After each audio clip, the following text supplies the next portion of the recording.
حضرت سیدنا غوث اعظم رضی اللہ تعالیٰ عنہ فرماتے ہیں میرے اوپر صحاب نور چھا گیا اور آواز آئی عبد القادر تو نے اللہ کی اتنی عبادت کی ہے، اتنی ریاضت کی ہے کہ شریعت کا ہم تمہیں اب مکلف نہیں رہنے دیتے، اور اب تو نماز نہ پڑھے اور دیگر اعمال نہ کرے تو تجھے کوئی پکڑ نہیں، میں تیرے اوپر ایسے راضی ہو گیا۔ تو ایسے بادل سے آواز آئی، کہتے مان میرے دل میں خیال آیا کہ اگر عبادت کا مکلف نہ ہونا ہوتا تو امام الانبیاء صلی اللہ علیہ وسلم سے بڑھ کر کون اللہ کا مقرب تھا۔ حتی تتورم قدماہ، حضور جب نماز پڑھتے اور اس قدر لمبا قیام کرتے حضور کے مبارک پاؤں سوج جاتے، لیکن ان کو تو کہا گیا وَعْبُدْ رَبَّكَ حَتَّى يَأْتِيَكَ الْيَقِينُ، انہیں تو کہا گیا کہ آخری سانس تک اللہ کی عبادت کرنی ہے۔ تو میں کون ہوں کہ مجھے کہا جائے کہ تو اب عبادات کا مکلف نہیں رہا، کوئی بات نہیں ہے۔ تو کہتے ہیں میں لا حول ولا قوت الا باللہ پڑھا تو وہ جو مجھے نور نظر آ رہا تھا وہ سیاہی میں بدل گیا۔ تو وہ ابلیس تھا جو اس رنگ میں مجھے بھٹکانا چاہتا تھا، کہا عبد القادر اس مرتبے پہ پہنچے ہوئے کتنے لوگوں کو میں نے گمراہ کر دیا، تیرے علم نے تجھے بچا لیا۔ تو میں نے کہا ظالم میرے علم نے مجھے نہیں بچایا، میرے اللہ کے فضل نے بچایا۔ حضرت شیخ سعدی شیرازی فرماتے ہیں کہ ایک بندہ مطاف میں کنکروں کے اوپر پیشانی رکھ کے زاروں کے تار ہو رہا ہے اور کیا کہتے ہیں اللہ مجھے معاف کر دے، یہ تو قیامت کے دن اندھا اٹھانا، میں تیرا کیا تیرے بندوں کا سامنا بھی نہیں کر سکتا۔ اتنے درد سے روتا ہے کہ لوگ اپنی دعائیں چھوڑ کے اس کے لیے دعا کرتے۔ ایک بندہ تو چھوڑ چھاڑ کے قریب کھڑا ہو گیا اور کہتا ہے مالک اسے معاف کر دے، مالک اسے معاف کر دے۔ کافی دیر کے بعد وہ شخص جو روتا تھا اٹھ کے جانے لگا، اس کو تجسس تھا کہ میں دیکھوں تو صحیح یہ کون ہے اور اس کو تسلی بھی دوں کہ اللہ بڑا کریم ہے تجھے معاف کر دے گا۔ جب اس نے جھک کے جھانک کر دیکھنا چاہا تو چیخیں نکل گئی۔ یہ زاروں کے تار ہونے والا وقت کا غوث شیخ عبد القادر جیلانی۔ حضرت ملا علی قاری لکھتے ہیں کہ حضور غوث اعظم جب مجلس واعظ کرنے بیٹھتے تو 70 ہزار کا اجتماع آپ کے مجمع میں ہوتا، اور عمومی طور پہ اللہ کی رحمتوں کے حوالے سے بات کرتے، اور جس دن آپ اللہ کے قہر، غضب اور جلال کی بات کرتے کئی جنازے اٹھتے۔ یہ آپ کی گفتگو کے اندر عصر کا رنگ اور شیرینی تھی۔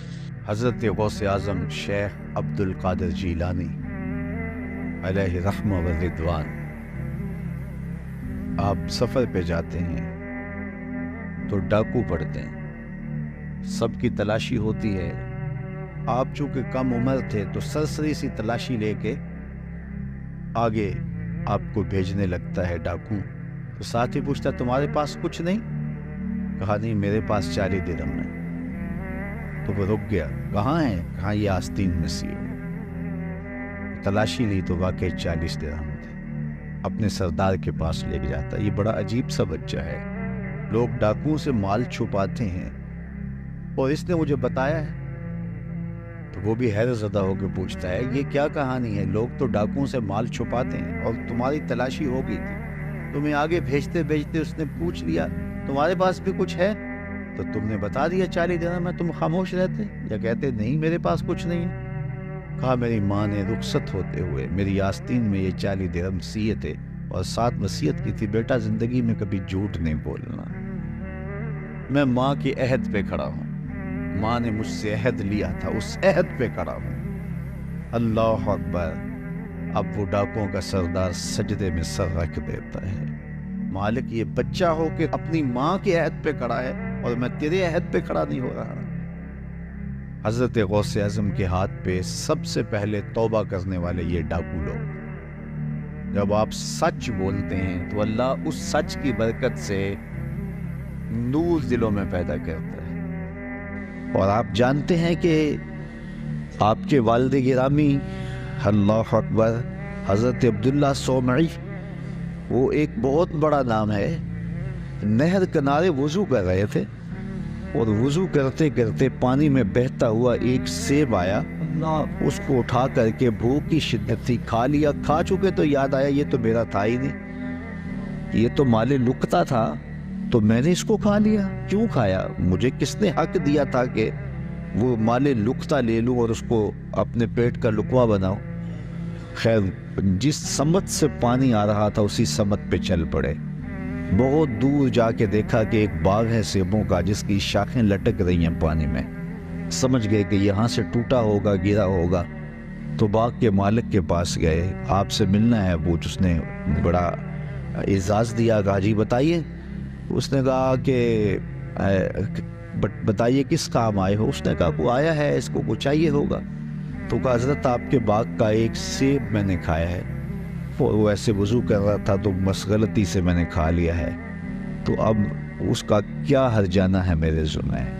اس نے غور سے دیکھا کہ یہ کوئی معمولی بات ہے جو کر رہے ہیں. اس نے کہا، اس کے تیور بدل کے، پہلے تو مہمان نوازیاں تھی. کہا نہیں ایسے نہیں معافی ملے گی. کہا کیسے معافی ملے گی؟ کہا 12 سال میرے باغ کی گوڈی کرنی پڑے گی. ایک سیب کے بدلے 12 سال.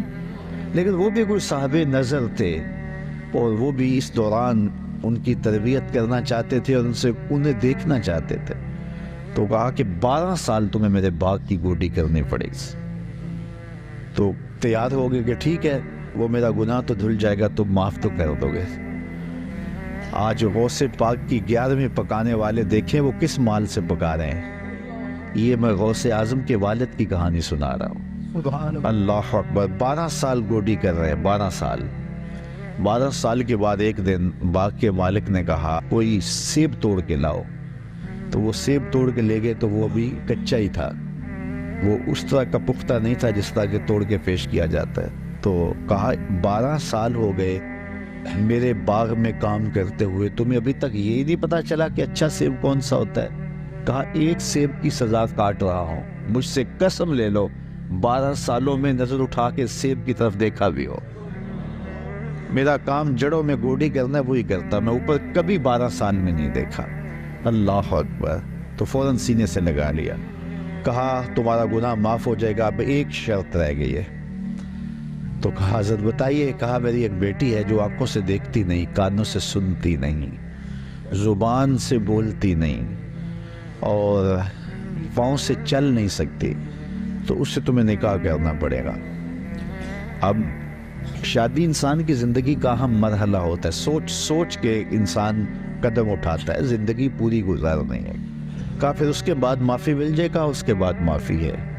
نکاح ہو گیا. کہا جائیے اپنی جو ہے وہ دلہن کے کمرے میں. جہاں گئے تو وہاں صحیح الاعضاء ایک خاتون، ایک لڑکی منتظر تھی. تو واپس دوڑ آئے اور دوڑتے ہوئے جو ہے وہ ماتھے پہ دروازے کی چگاٹ جو تھی وہ دروازے پہ لگی. تو آگے حضرت شیخ تھے ان کے، اس بچی کے والد. تو کہا کہ دوڑ آئے ہو. کہا حضرت پہلے ایک غلطی کی سزا اتنی لمبی بھگت رہا ہوں. تو وہ جس سے نکاح آپ نے پڑھوایا تھا وہ تو نہیں ہے، یہ تو کوئی اور خاتون ہے، صحیح الاعضاء ہے. کہا وہی تمہاری بیوی ہے. کانوں سے بہری اس لیے ہے کہ آج تک اس نے غیر محرم سے ہم کلامی نہیں کی، اور زبان سے گونگی اس لیے ہے کہ غیر محرم سے کبھی بات نہیں کی. نابینا اس طرح ہے کہ اس نے آج تک غیر محرم کو دیکھا نہیں. اللہ اکبر. پاؤں سے اپاہج اس طرح ہے کہ آج تک یہ جو ہے وہ غیر محرم کی طرف چل کے نہیں گئی. یہ حضرت غوث اعظم کی والدہ بنی، اور یہ بزرگ جنہوں نے سیب کھایا تھا یہ حضرت غوث اعظم کے والد بنے. پھر اللہ نے ان دونوں کو جو شہزادہ دیا اس کا نام شیخ عبد القادر جیلانی. وہ کیا کسی نے کہا تھا نا کہ اچھی مائیں اچھی اولاد کی ضمانت ہوتی ہیں، اور مائیں جب اس طرح کی پاکیزہ صفت اور باپ تقوی کے اس معیار پر ہوں تو پھر بیٹے شیخ عبد القادر جیلانی ہی ہوتے ہیں.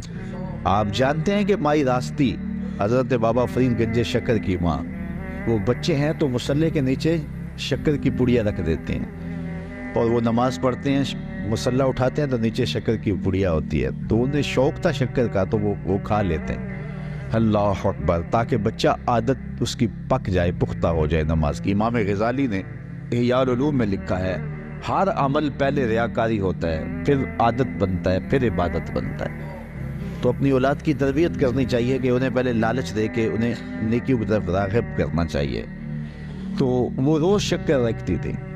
ایک دن ماں کہیں گئی تھی اور آتے ہوئے لیٹ ہو گئیں، اور نماز کا وقت آ گیا، ماں کا دل ڈول رہا ہے کہ آج بیٹے نے مصلی اٹھایا تو آج چونکہ میں نے شکر کی پوڑی رکھی نہیں تو بیٹے کا بھرم ٹوٹ جائے گا۔ دل ہی دل میں دعا کرنے لگی، مالک تو قادر بھی ہے قدیر بھی ہے، آج میری محبت کی، آج میری اس ادا کی اور میری اس حکمت عملی کی جس کے ذریعے بچے کو نمازی بناتی ہوں، لاج رکھ لے۔ خیر واپس پلٹی، بیٹا نماز پڑھ چکا تھا تو ماں نے جلدی سے کہا کہ بیٹا فرید نماز پڑھ لی؟ کہا امی نماز پڑھی، لیکن ماں کا دل ڈولنے لگا کہ لیکن کے بعد کیا کہنے والا ہے۔ کہا لیکن آج جو پوری شکر کی ملی نا اس کا چاسی کوئی اور تھا، اس کا مزہ ہی کوئی اور تھا۔ تو ماں نے بیٹے کو گلے سے لگایا، کہا بیٹا پہلے پڑیا میں رکھتی تھی، اب تیرے رب نے رکھی ہے۔ اللہ اکبر! کیا آج کی ماں بیٹے کو نمازی بنانے کے لیے اس کے مصلے کے نیچے چاکلیٹ نہیں رکھ سکتی؟ آج اس کو نمازی بنانے کے لیے کوئی طریقہ اختیار نہیں کر سکتی؟ آج اگر ماں اپنی اولاد کی تربیت کے لیے کوئی اس دور کی مطابقت میں اچھا فیصلہ کرے اور اس کو دین کی طرف راغب کرے تو آج کا بیٹا بھی بایزید بستامی کا جانشین بن سکتا ہے، آج کا بیٹا بھی غوث اعظم الشیخ عبد القادر جیلانی کا جانشین بن سکتا ہے، بابا فرید گنج شکر کا جانشین بن سکتا ہے۔ قطب الدین بختیار کاکی علیہ رحمہ جب حفظ کرنے جاتے ہیں تو استاد پہلا پڑھا سپارے سے آغاز کرتے ہیں، سارا پارہ سنا دیتے ہیں، دوسرا تیسرا حتیٰ کہ 14 پارے سنا دیتے ہیں۔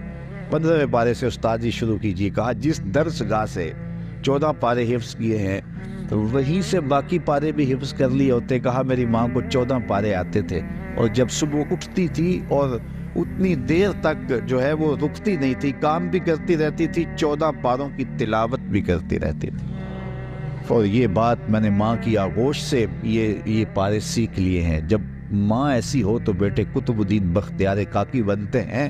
اقبال کہتا ہے تو نہ شناسی کہ تو نہ دانی کہ سوزے کے راتے تو دیگر گوں کر تقدیر عمر را، اے میری بہن تو نہیں جانتی اگر تو بہن ہو کے قرآن پڑھے تو عمر کی تقدیر بدلتی ہے، اور اگر تو ماں ہو کے قرآن پڑھے تو بیٹا نیزے کی نوک پہ قرآن سناتا ہے۔ تو ماؤں کو خاص طور پہ اپنی اولاد کی تربیت کے اندر کوشاں ہو جانا چاہیے۔ یہی حضرت غوث اعظم رضی اللہ تعالیٰ عنہ کی تعلیمات ہمیں بتاتی ہیں۔ رضی اللہ تعالیٰ عنہ جلیل القدر اولیاء میں سے ہیں۔ حضرت جنید بغدادی کے رشتے میں ماموں بھی لگتے ہیں اور شیخ بھی لگتے ہیں۔ کہتے ہیں میں تو اس بات سے ڈرتا ہوں کل قیامت کے دن اپنے رب کا سامنا کیا کروں گا، کیسے اس کا سامنے کر پاؤں گا۔ ساری دنیا اس بات سے ڈرتی ہے، لیکن شہر اقبال کے باسیوں، اقبال نے اس سے بھی آگے کی بات کہہ دی۔ اقبال کہتا ہے لوگ تو کہتے ہیں کہ یا اللہ حضور کی بارگاہ میں عرض کرتے ہیں کہ اپنی کملی میں مجھے چھپا لیں، میرے عیبوں کو چھپا لیں، قیامت کے دن میرا نامہ اعمال جو ہے وہ جب تلے تو آپ کرم نوازی فرما دیں۔ ساری دنیا یہ کہتی ہے، حضور سے بھی عرض کی جاتی ہے، دکھڑے سنائے جاتے ہیں کہ میرے عیب اپنی چادر رحمت میں چھپا لیں، لیکن اقبال کی فکر دیکھیے، اس نے کہا کہ مالک ساری زمانے کے سامنے چاہے میرے عیب نشر ہو جائیں لیکن حضور کے سامنے نشر ہو جائیں۔ تو غنی از ہر دو عالم من فقیر، روز معاشر عذر آئے من پذیر، گر تو می بینی حسابم ناگزیر، از نگاہ مصطفیٰ امنا بغیر۔ اے اللہ تو غنی ہے اور میں تیرا نیاز مند بندہ، بغیر حساب کے تو مجھے بخش دے تو تجھے کون سا بھار لگتا ہے، لیکن اگر میرا حساب لینا ضروری ہی ہوا تو میری گزارش یہ ہے کہ حضور کے سامنے نہ لینا، مجھے حضور رحمت للعالمین سے شرم ہے۔ کیسا عشق ہے اور کیسی محبت ہے جناب رسالت مآب صلی اللہ علیہ وآلہ وسلم سے۔ تو وہ باوجود عبادات کی کثرت کے یہ دعا کرتے رہتے ہیں، والذین یقولون ربنا اصرف عنا عذاب جہنم، وہ کہتے ہیں مالک ہم سے عذاب جہنم پھیر دے، ان عذابہا کان غراما، بے شک اس کا عذاب گلے کا پھندا ہے، سخت ترین ہے عذاب جہنم کا۔ ساری رات عبادت کرنے کے باوجود بھی وہ یہی کہتے نظر آتے ہیں۔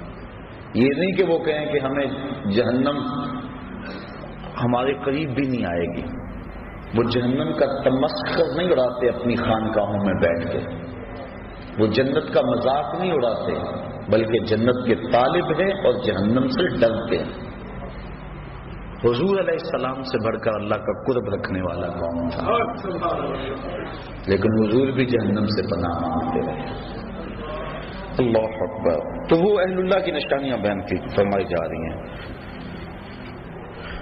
والذین یقولون ربنا اصرف عنا عذاب جہنم، عرض کرتے ہیں اللہ ہم سے عذاب جہنم پھیر دے، ان عذابها کان غراما، بے شک جہنم کا عذاب جو ہے وہ گلے کا ٹھنڈا ہے، گلے کی پھانس ہے۔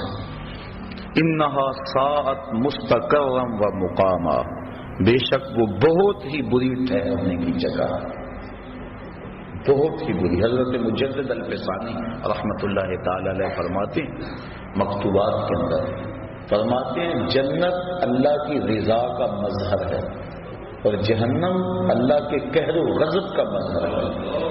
اللہ جس پہ راضی ہوگا اس کو جنت میں بھیجے گا اور جس پہ ناراض ہوگا اس کو جہنم میں بھیجے گا۔ اس لیے جہنم سے پناہ مانگنا اللہ کی ناراضگی سے پناہ مانگنا ہے اور جنت کا مطالبہ اور آرزو کرنا اللہ کی رضا چاہنا ہے۔ تو وہ کہتے ہیں اللہ ہمیں جہنم کے عذاب سے بچا لے، یہ بہت ہی بری پلٹ کے جانے کی جگہ ہے۔ والذین اذا انفقوا لم یسرفوا ولم یقتروا وکان بین ذلک قواما، اور وہ جب خرچ کرتے ہیں تو حد سے نہیں بڑھتے، فضول خرچی نہیں کرتے، ولم یقتروا اور نہ ہی وہ تنگی کرتے ہیں، جہاں ضرورت ہوتی ہے وہاں ہاتھ دباتے بھی نہیں، وہاں کھل کے خرچ کرتے ہیں، اور جہاں وکان بین ذلک قواما، اور یہ دونوں کے درمیان اعتدال کے راستے پر ہے، یعنی بے تحاشا خرچ بھی نہیں کرتے اور بخل بھی نہیں کرتے۔ اتنا خرچ کرنا کہ کنگال ہو جائے اور بعد میں قرض چڑھ جائے۔ جو اہل اللہ ہیں ان کی علامت یہ ہوتی ہے کہ وہ اپنی چادر کو دیکھ کر پاؤں پھیلاتے ہیں، چادر سے زیادہ پاؤں نہیں پھیلاتے، اور حضور نے فرمایا کہ تم خرچ میں میانہ روی اختیار کر لو، کبھی فقیر نہیں ہوگے۔ اللہ اکبر۔ تو فرمایا والذین اذا انفقوا لم یسرفوا ولم یقتروا، جب وہ خرچ کرتے ہیں تو حد سے نہیں بڑھتے، ولم یقتروا اور نہ ہی تنگی کرتے ہیں، وکان بین ذلک قواما اور وہ اس کے درمیان اعتدال کی راہ پہ رہتے ہیں۔ والذین لا یدعون مع اللہ الہا آخر، اور وہ اللہ کے علاوہ کسی دوسرے کو معبود نہیں بناتے، کسی کو نہیں پوجتے، ان کی پرستش اللہ کی حضور ہوتی، اللہ کے علاوہ وہ کسی کی پوجا نہیں کرتے۔ بلکہ میرے شاہ نقشبند بخاری رحمۃ اللہ تعالی علیہ فرماتے ہیں متکبر سے تکبر کرنا صدقہ ہے۔ جب کوئی چھاتی تانے اکڑ کے آ رہا ہو اس کو جھک کے سلام نہ کرو، یہ تو اس کے تکبر کو بڑھانے والی بات ہے۔ اس لیے وہ زمین پہ اکڑ کے چل رہا ہے تو فرمایا اس متکبر سے پہلو تہی کرنا، اکڑنے والے کے ساتھ تکبر کرنا صدقہ کہلاتا ہے، یعنی اللہ کے علاوہ ان کے سینے میں کسی اور کا خوف اور ڈر موجود نہیں ہے۔ وہ جو نماز میں کہتے ہیں نا وَنَخْلَعُ وَنَتْرُكُ مَن يَفْجُرُ، وہ صرف نماز میں نہیں کہتے، ان کا عملی نمونہ بھی ہوتے ہیں۔ اللہ کے علاوہ کسی کے حضور سر نہیں جھکاتے، چاہے جتنا مرضی بڑا فرعون کیوں نہ ہو، وہ کسی کے سامنے سر نہیں جھکاتے۔ وَلَا يَقْتُلُونَ النَّفْسَ الَّتِي حَرَّمَ اللَّهُ إِلَّا بِالْحَقِّ، اور جس جان کو اللہ تعالیٰ نے حرام کیا اس کو قتل نہیں کرتے، قاتل نہیں ہوتے۔ وہ تو بڑے نرم دل ہوتے ہیں، وہ تو شاخ سے پھول بھی توڑے تو ان کا دل دکھتا ہے، کوئی بھی توڑے، وہ تو اس قدر حساس ہوتے ہیں، قتل کے حادثے سے کم تو نہیں، شاخ سے گل کا جدا ہونا۔ وہ تو اس بات کا بھی احساس رکھتے، وہ تو کسی کو تکلیف بھی نہیں دیتے، کسی کا حق غصب نہیں کرتے، چاہے جائے کہ کسی کو قتل کر دیں۔ ولا یقتلون النفس التي حرم الله الا بالحق، مگر حق کے ساتھ۔ حق کے ساتھ کیا ہے؟ شادی شدہ زانی کو قتل کیا جائے، قتل کے بدلے میں قتل کیا جائے، یا جو ارتداد کی رائے اختیار کرے باغی ہو اس کو قتل کیا جائے، اس کے علاوہ وہ کسی کو قتل نہیں کرتے۔ ولا یزنون، اور وہ زنا نہیں کرتے، نہ ان کی نظر زنا کرتی ہے، نہ ان کی سوچیں زنا کرتی ہیں، نہ ان کے خیال زنا کرتے ہیں، اور نہ ان کے اعضائے بدنیاں زنا کرتے ہیں۔ وہ پاکیزہ ہوتے ہیں، تبھی تو اللہ کا قرب پاتے ہیں۔ اللہ کا قرب وہی پائے گا جو من کا ستھرا ہوگا، اور جس کے من پہ ایسے داغ اور گند لگے ہوں گے وہ اللہ کا قرب کیسے پائے گا؟ اس لیے ان کی نشانی بیان فرما دی، ولا یزنون، اور وہ زنا نہیں کرتے، اس فعل کبھی میں مرتکب نہیں ہوتے۔ اور حدیث میں آتا ہے جب زانی زنا کرتا ہے تو اس سے ایمان نکل جاتا ہے، بدترین فعل ہے، اور قرآن مجید نے اس کو کھلی بے حیائی کہا۔ تو جو اہل اللہ ہیں وہ اس فعل کبھی کے اندر کبھی بھی مبتلا نہیں ہوتے، اور صرف زنائے معروفہ ہی نہیں بلکہ ان کی نظر بھی بچتی۔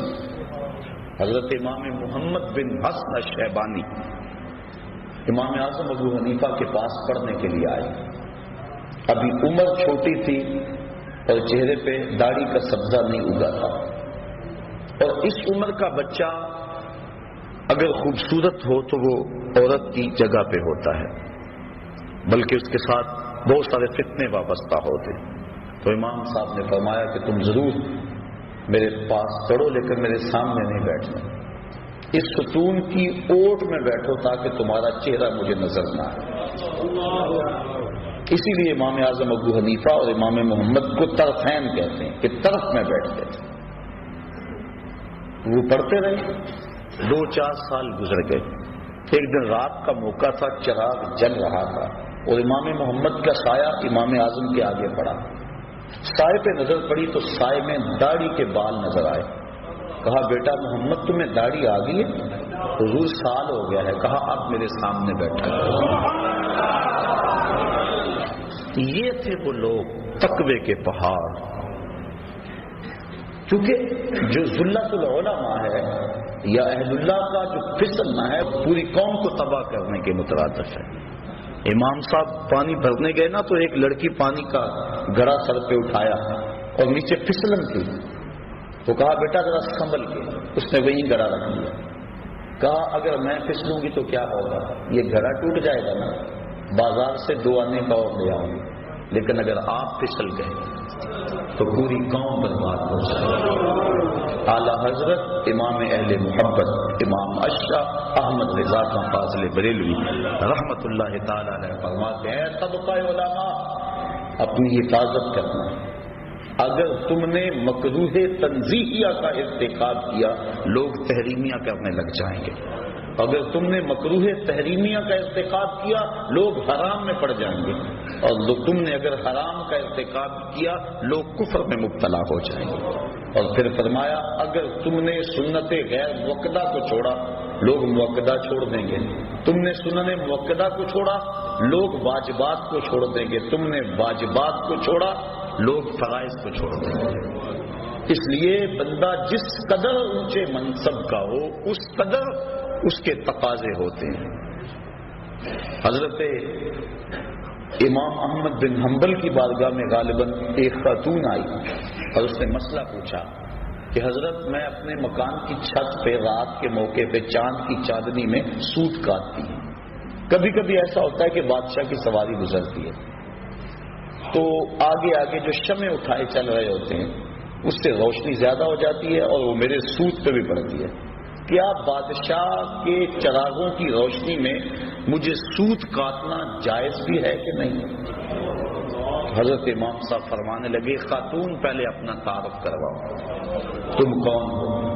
خاتون کہنے لگی سائل کی ذات نہیں پوچھی جاتی، آپ مجھے مسئلہ بتائیں۔ امام صاحب فرمانے لگے نہیں، سائل کی وجہ سے مسئلے کی نوعیت بھی بدلتی ہے، آپ کو پہلے بتانا ہوگا کہ آپ کون ہیں۔ تو اس خاتون نے بتایا کہ میں حضرت بشر حافی کی ہمشیرہ ہوں۔ کہا تمہارے لیے جائز نہیں ہے۔ تو انسان جتنے اونچے منصب کا ہو لازمی نہیں کہ زنا جیسے فعل کا ارتکاب کرے تو پھر ہی خرابی آئے، اگر نظر بھی بھٹک گئی، اگر خیال بھی بہک گیا تو جو اس مسجد پہ بیٹھا تھا کہ لوگوں کو ارشاد کرتا تھا، لوگوں کو ہدایت دیتا تھا، تو جو اتنے لوگ اس کے پیچھے لگے اس کا کیا بنے؟ اس لیے کہا کہ اللہ والوں کی شان یہ ہے وَلَا يَقْتُلُونَ النَّفْسَ الَّتِي حَرَّمَ اللَّهُ إِلَّا بِالْحَقِّ وَلَا يَزْنُونَ، اور وہ زنا نہیں کرتے. زنا کی ساری صورتیں, چاہے وہ آنکھ کا ہو, کان کا ہو, ہاتھوں کا ہو. وَمَن يَفْعَلْ ذَلِكَ يَلْقَ أَثَامًا, اور جو یہ کام کرے وہ سزا پائے گا, سخت سزا ہے. بلکہ ایک روایت میں آتا ہے کہ قیامت کے دن وہ سخت رسوا کر دیا جائے گا. یضاعف لہ العذاب یوم القیامہ, قیامت کے دن اس کو دگنا عذاب دیا جائے گا, 2 گنا عذاب دیا جائے گا. وَيَخْلُدْ فِيهَا مُهَانًا, فِيهِ مُهَانًا, اور ہمیشہ وہ ذلت میں رہے گا, سخت تذلیل اس کی ہوگی. إِلَّا مَنْ تَابَ وَآمَنَ وَعَمِلَ عَمَلًا صَالِحًا, ہاں جو توبہ کرے اور ایمان لے آئے اور اچھے عمل کرے. کیونکہ ایمان کے بعد اچھے اعمال توبہ کے شجر کو پانی دیتے ہیں. اگر توبہ کے بعد اچھے اعمال نہ کریں تو وہ بوٹا پھر مرجھا جائے گا.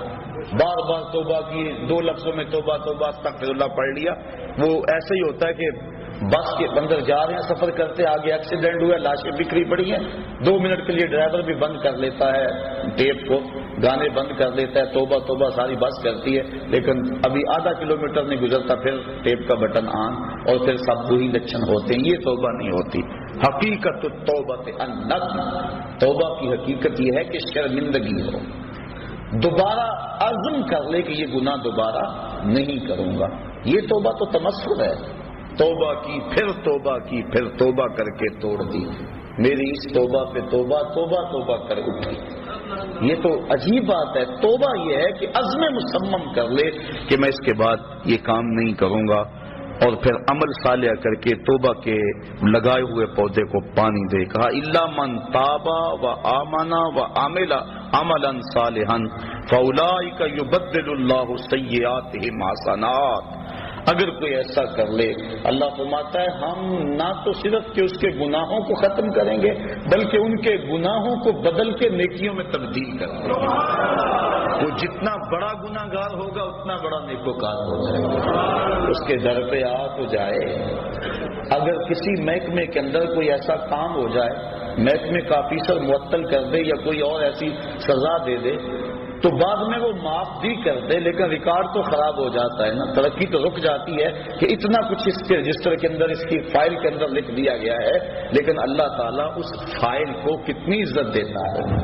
یہ نہیں ہوتا کہ اب اس کی ترقیاں رک جائیں, توبہ کر کے تو دیکھے, سچی توبہ کر کے تو دیکھے, بلکہ جتنا بڑا گناہ گار ہوگا اتنا بڑا نیکوکار بن جائے. اللہ اکبر. فاولئک یبدل اللہ سیئاتہم حسنات, ہم اس کی بدیوں کو نیکیوں میں تبدیل کر دیتے. حضرت عمر فاروق رضی اللہ تعالیٰ عنہ آ رہے تھے, ایک آدمی نے ہاتھ میں شراب کی بوتل پکڑی تھی. دیکھا کہ اچانک گلی کے موڑ سے حضرت عمر فاروق آئے, وہ ڈر گیا, جلدی سے بغل میں چھپا لی اور سچی توبہ کر لی, مالک آج عمر کے قہر سے بچا لے, آج کے بعد میں شراب نہیں پیوں گا. اب حضرت عمر فاروق نے اس کو بوتل چھپاتے ہوئے دیکھ لیا تھا. جب قریب آئے ذرا لہرایا, کہا کیا ہے تیرے پاس؟ کہنے لگا حضور سرکہ ہے. کہا نکالو. جب نکالا دیکھا تو واقعی سرکہ ہے. اگر کوئی سچی توبہ کر لے تو اللہ گناہوں کو بدل کے نیکیوں میں تبدیل کر دے. یہ دکھا دیا کہ جو شراب کو سرکے میں بدل سکتا ہے وہ گناہوں کو نیکیوں میں نہیں بدل سکتا. اس کے در پہ آ کے تو دیکھو, جھولی پھیلا کے تو دیکھو. اللہ اکبر. حدیث میں آتا ہے قیامت کے دن ایک شخص کو نامہ اعمال پڑھنے کا کہا جائے گا. وہ نامہ اعمال پڑھے گا اور جو بڑے بڑے گناہ ہوں گے ان کو وہ چھوڑ دے گا, صرف نظر کرے گا, شرم کی وجہ سے, شرمندگی کی وجہ سے ان کو نہیں پڑے گا, اور چھوٹے چھوٹے گناہ پڑھتا چلا جائے گا. جب وہ نامہ اعمال مکمل کر لے گا تو اللہ تعالیٰ فرمائے گا میرے بندے میں نے اپنے فضل سے تیرے گناہوں کو بدل کے نیکیوں میں تبدیل کر دیا. اس کو تو توقع اور تھی لیکن کام اور بن گیا. اب وہ کہتا یا اللہ ابھی تو میرے بڑے بڑے گناہ رہتے ہیں, فضاحك النبی صلی اللہ علیہ وسلم حتی بدت نواجذہ، حضور اس حدیث کو بیان کرتے کرتے اتنے مسکرائے کہ حضور کی داڑھیں لوگوں کو نظر آنے لگی کہ پہلے بڑے بڑے گناہ چھپاتا جاتا ہے، ان کو پڑھتا نہیں ہے، اور جب اللہ نے کہا میرے بندے میں نے بدل دیے، نیکیوں میں تبدیل کر دیے، وہ کہتا ہے اللہ ابھی تو بڑے بڑے رہتے ہیں میرے گناہ جو میں نے ابھی پڑھے۔ اللہ اکبر، تو اس کے حضور کوئی آ کے تو دیکھے، جھولی پھیلا کے تو دیکھے، وہ یہ نہیں دیکھتا اس نے گناہ کتنے کیے۔ فرشتوں کہتا ہے فرشتوں گواہ ہو جاؤ، میرا بندہ آخر میرے در پہ ہی آیا ہے نا، اور کوئی در ہوتا تو جاتا وہاں۔ ایک شخص مسجد نبوی کے کونے میں دعا مانگ رہا تھا، اور لفظ کیا تھے؟ اللہم انی اسألک بانک انت اللہ لا الہ الا انت، مالک میں تجھ سے اس لیے مانگتا ہوں کہ تو میرا اللہ ہے، تیرے علاوہ میرا ہے بھی تو کوئی نہیں نا کہ جس کی چوکھٹ پہ جاؤں۔ حضور نے سنا، کہا وہ جو کونے میں بیٹھ کے دعا مانگ رہا ہے اس کو بشارت دے آؤ کہ تمہاری دعا اللہ نے قبول کر لی۔ جب بندہ اس کے حضور آتا ہے، فرمایا اگر کوئی آئے ہم گناہوں کو بدل کے نیکیوں میں تبدیل کر دیتے ہیں۔ وکان اللہ غفور الرحیم، اللہ بخشنے والا اور مہربان ہے، بخشش اس نے مانگی اور اپنی طرف سے اضافی رحمت اس کے اوپر ڈالی اور اس کے گناہوں کو بدل کے نیکیوں میں تبدیل کر دیا۔ ومن تاب وعمل صالحا، اور جس نے توبہ کی اور نیک اعمال کیے، فإنہ یتوب الی اللہ متابا، بے شک وہ اللہ کی طرف رجوع لایا جیسا کہ رجوع لانے کا حق تھا۔ والذین لا یشہدون الزور، اللہ والوں کی ایک اور نشانی بیان فرمائی کہ یہ وہ لوگ ہیں جو جھوٹی گواہی نہیں دیتے، جھوٹ نہیں بولتے، ان کی زبان پہ سچ ہوتا ہے۔ اللہ اکبر۔ وَإِذَا مَرُّوا بِاللَّغْوِ مَرُّوا كِرَامًا، اور جب کسی بیہودہ جگہ سے گزرتے ہیں تو اپنی عزت سنبھال کے گزر جاتے ہیں، کسی بری جگہ پہ ٹھہرتے بھی نہیں۔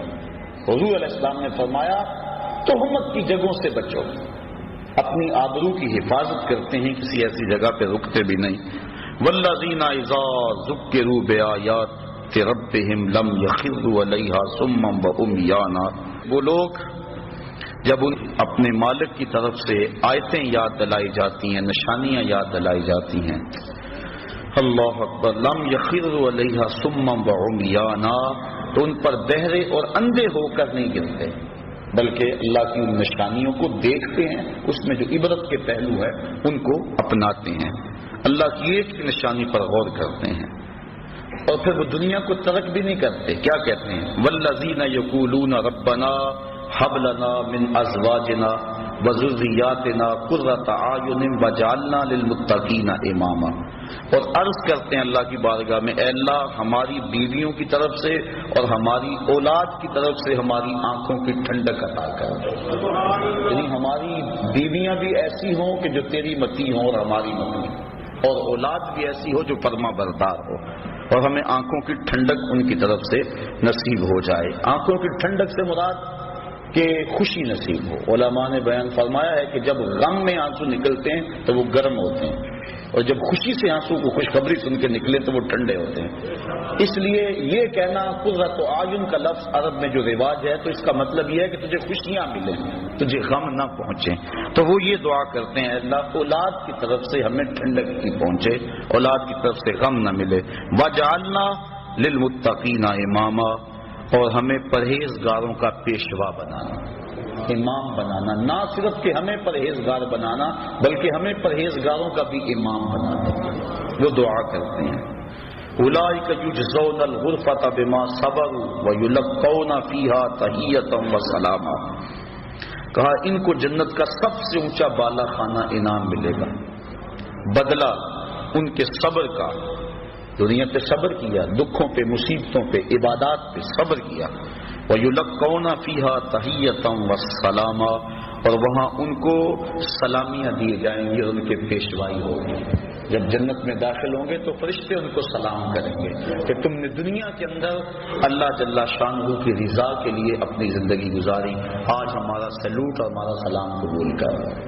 تو قرآن مجید میں یہ ان لوگوں کی نشانیاں بیان کی جو اللہ والے ہیں۔ اب دیکھیں ہم کس طرح کا ذہن بنائے پھرتے ہیں. اللہ والا کون ہوتا ہے؟ اب اللہ تعالیٰ نے قرآن مجید کے اندر جو ہے وہ اللہ والوں کی نشانیاں بیان کی. ان کی چال بھی وقار والی ہوتی ہے، ان کا لباس بھی وقار والا ہوتا ہے، ان کا اٹھنا بھی، بیٹھنا بھی، گزرنا بھی، چلنا بھی، اور ان کی دعائیں اور التجائیں اللہ کے حضور دیکھ لیں. آقا کریم سے بھی صحابہ نے پوچھا کہ حضور جن اولیاء کا آپ تذکرہ کرتے ہیں تو ان کی نشانیاں کیا ہیں؟ ایک نشانیاں یہ بیان فرمائی گی سورہ فرقان میں. تو حضور سے بھی سوال کیا گیا، ابن مردویہ میں بیان کیا، حکیم ترمذی نے بیان کیا، امام غازی نے بیان کیا. حضور علیہ السلام سے پوچھا گیا کہ حضور ہم اہل اللہ کو اگر تلاش کرنا جائیں تو ان کی نشانی کیا ہے؟ فرمایا اذا رؤوا ذکر اللہ، اللہ والوں کی نشانی یہ ہے جب ان کے پاس بیٹھو، انہیں دیکھو، تمہیں خدا یاد آ جائے. ان کو دیکھ کر خدا کی یاد آ جائے، یعنی دین کی طرف تمہاری رغبت پیدا ہونے لگے اور برائیوں سے تمہیں نفرت ہونے لگے. جس شخص کی صحبت میں تمہیں دنیا سے دوری اور آخرت کی قربت اور اللہ رسول کا پیار نصیب ہونے لگے، سمجھ لو اس کا سینہ ولایت کے نور سے منور ہے. تو حضرت غوث اعظم سیدنا شیخ عبد القادر جیلانی رحمۃ اللہ تعالی علیہ کے حوالے سے جو مجھے تاکید بھی تھی، آپ نے عہد اللہ کی بالخصوص جو مسند مشیخیت کے اوپر بیٹھے ان کی 12 نشانیاں بیان کی، اور فرماتے ہیں کوئی اس وقت تک قابل نہیں ہوتا اس بات کے کہ وہ لوگوں کو رشد و ہدایت کرے اور لوگوں کو اپنے زیر تربیت رکھے جب تک وہ 12 خوبیوں کا حامل نہ ہو. وہ کون کون سی 12 خوبیاں؟ فرمایا 2 خوبیاں اس میں اللہ تعالی والی ہیں. ایک اللہ کی صفت ستار کا مظہر ہو، ایک صفت غفار کا مظہر ہو، یعنی پردہ پوش ہو. چغل خور اللہ کا ولی نہیں ہوتا. دیکھو مرید نے تو سارے دکھڑے بیان کرنے ہوتے ہیں، گھر کی بات بھی کہنی ہے، بیوی کی بات بھی کہنی ہے، بچوں کی بات بھی کہنی ہے، سارے دکھڑے اس کے سامنے رکھے ہیں. پر اگر اس کا سینہ اتنا بڑا نہیں ہے، کشادہ نہیں ہے، وہ دوسرے کو بتاتا پھرے گا ایک سے سن کر تو پھر اس سے کہنے کا فائدہ کیا؟ بلکہ دانشمند تو لوگ کہتے ہیں جس کو راز کی بات بتا کر یہ کہنا پڑے جناب اسے راز رکھنا، تو اس کو راز کی بات بتانی نہیں چاہیے، اسے خود پتا ہونا چاہیے بات راز والی ہے کہ نہیں ہے. تو یہ طریقت کا رکن ہے کہ پردہ پوشی کی جائے. بلکہ آپ دیکھتے ہیں طریقت میں ایک بہت بڑا نام ہے حضرت حاتم اسم کا. اسم کہتے ہیں جو کانوں سے بہرا ہو. حضرت حاتم رحمۃ اللہ تعالی علیہ کانوں سے بہرے نہیں تھے، لیکن انہیں پھر بھی بہرا کہا جاتا کیوں؟ اس کی وجہ یہ کہتے ہیں کہ حضرت حاتم کی مجلس میں ایک خاتون آئی، اس نے اپنا کوئی دکھڑا کہنا تھا، کوئی حاجت کہنی تھی. دوران گفتگو اس کی ری خارج ہوگی، ہوا خارج ہو گئی. اس کو بڑی شرمندگی ہوئی کہ اتنے بڑے بزرگ اور میری ہوا خارج ہوئی، تو وہ شرم میں ڈوبی جا رہی تھی. حضرت حاتم اس کی خفت مٹانے کے لیے یوں کان پہ ہاتھ رکھ کے کہتے ذرا اونچی بولو.